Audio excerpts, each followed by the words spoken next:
It is great to have your company. Welcome back to the show. Greyhound Racing in New South Wales is still full steam ahead, but like most sporting codes, behind closed doors. It's welcome news for all those involved, from trainers to owners and their families and support networks around the country that keep this long and storied sport alive. Let's take a look. Early 2015, and a line was drawn in the sand for the sport of greyhound racing in New South Wales. And from the darkest hour, where its future looked bleak, a new team led by Tony Mestrov has set out to reposition itself as a modern and effective regulator. It's a sport with a rich history in New South Wales, dating back to the 19th century. And the current team is confident the future will be a prosperous one. Like most sports, Greyhound Racing New South Wales was sideswiped by the COVID-19 pandemic, but they have acted swiftly. For the time being, greyhounds will continue to race, but without spectators. One of the real good news stories for them at the moment is bringing on Australian soccer legend Tim Cahill as the ambassador for greyhounds as pets. I feel it's important to share my experience, how placid they are. They're not just race dogs. They don't need to be walked a lot. And she's just been amazing and a calming influence for my parents, and having her on the farm, and, you know, another family member. Greyhound Racing New South Wales has achieved a lot in a short space of time as it strives to recover community trust and secure a sustainable future for the sport and all its stakeholders. They are also acutely aware that moving forward, this is not a sprint, but a staying race, and an even brighter future lies down the track.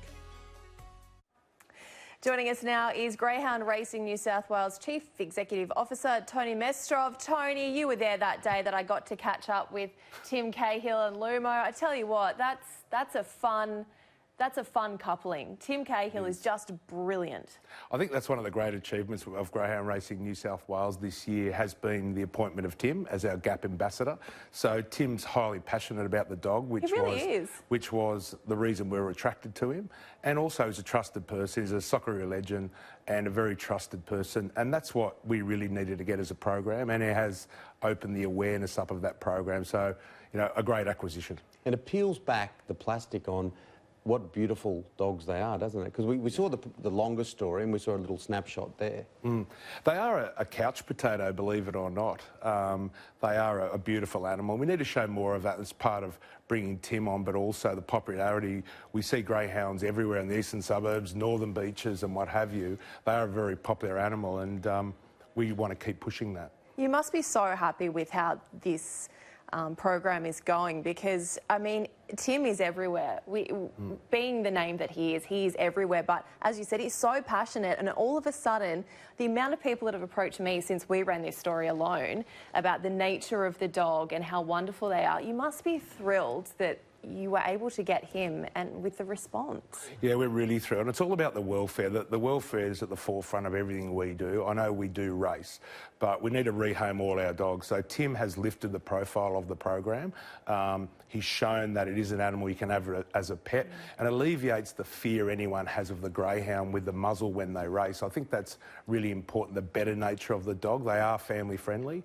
They can be in contained areas. All they need is 30 minutes a week walk, and they're a couch potato. So Tim's lifted the awareness, but I think for us as an entity, it's more important to show the nature of the dog itself. I know you well, and I know what you're forecasting for the future, and it's a bright one. You must be pretty proud of what the team's achieved, because it was a bleak time, wasn't it? It was a dark time, and it was a crossroads for the sport. It was a real crossroads. We closed in July 2016 for 3 weeks. I came on in November 2017, and it was bleak. Basically, there'd been an administrator the 2 years before me brought on to close the industry. So the business was at a standstill. We had to get a new bunch of people, skilled, professional, to accommodate what I wanted to do, and I'm truly lucky to have the best people, I think, in sport around me, and the results have shown that. So we're truly lucky to move ahead. Our wagering results have been a real surprise. We're sustainable. We're doing well revenue-wise, so the future does look strong, where it didn't so much 2 years ago. we keep using this word, but we're in uncharted territory at the moment. So many sports all across the world are having to stop and reassess really at this point in time. How are you guys handling the coronavirus crisis? Yeah, sure. We had a meeting with the sports regulator last Monday, and we agreed to keep the crowds out. I think we need to keep the public in interest, our staff and participants. So the future, we're doing like most other organisations are doing, keeping the crowds out, and I think putting in measures so this disease doesn't spread. I think the most important thing for us is the livelihood of our participants. We need to keep that in mind. We have a duty to keep racing, so unless the government tells us otherwise, we'll keep racing. And there's so many stakeholders, Tony, handlers, trainers, whole bunch of people, very much a family business, and the money that's going back to government is huge. It is huge. So government are doing quite well out of greyhound racing itself, but we raise over $500 million from economic benefits to the state, which no one knows, and we're a regional industry. So that's important. We've got 8,000 participants. Also, we've got obviously thousands that are employed through the industry, and a lot of our participants are lower socio-economic. They rely on the industry to give them a future. So we have a duty to keep going unless I'm told otherwise. So will racing continue at all locations? It will continue at all locations. We've got other contingency plans if there was an outbreak of the coronavirus that we could race at fewer venues to contain it. So at the moment we're booting it to keep racing. So I think that's the most important message for the broader public and our participants. And you've made a couple of changes. Obviously everyone has. No golden Easter egg.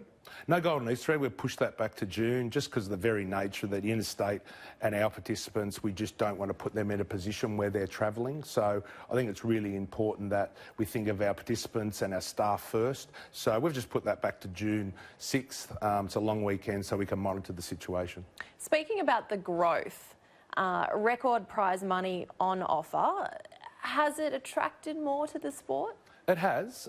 We raised the prize money last year. It's over $34 million. Our biggest race is $1 million to the winner.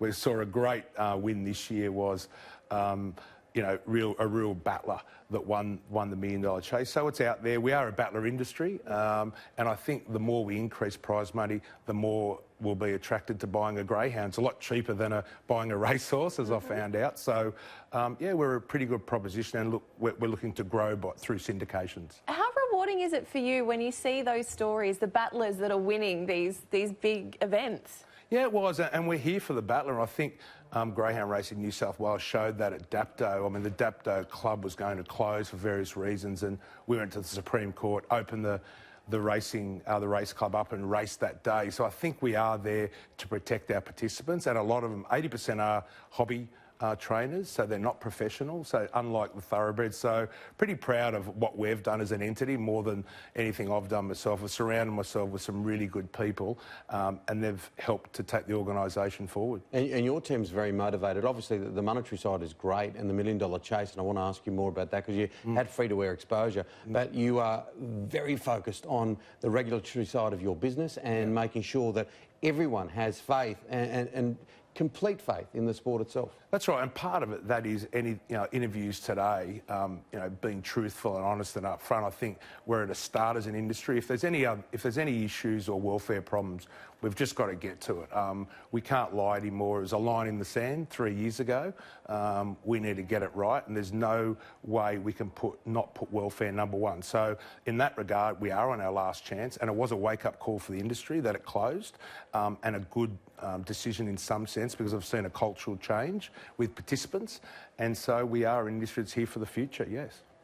In terms of the GAP program, what's next for you guys with that? We've got a major announcement. We've held obviously the rest of the world. I was hoping you'd tell me what the major announcement was. Well, there's more important things going on in the world, but we've got a couple of huge announcements of the world of welfare that I think it'll be a major announcement across Australia. We've had 2 years to get our backyard right, a lot more time than the thoroughbreds or the harness. So we have got a big announcement, but being respectful of what's going on in the world, there's some other things that are important, but look for some really strong announcements over the next couple of months, I'll say. Yeah, well, we look forward to having you back on the couch, Tony. And look, getting that free-to-air exposure of the $1 million chase last year was just one of those signposts of where the sport is going. They say the darkest hour is just before the dawn. The green light's on, the bunny's on its way. Greyhound Racing in New South Wales in good shape. Thanks, Tony. I appreciate that. Thanks for having me on.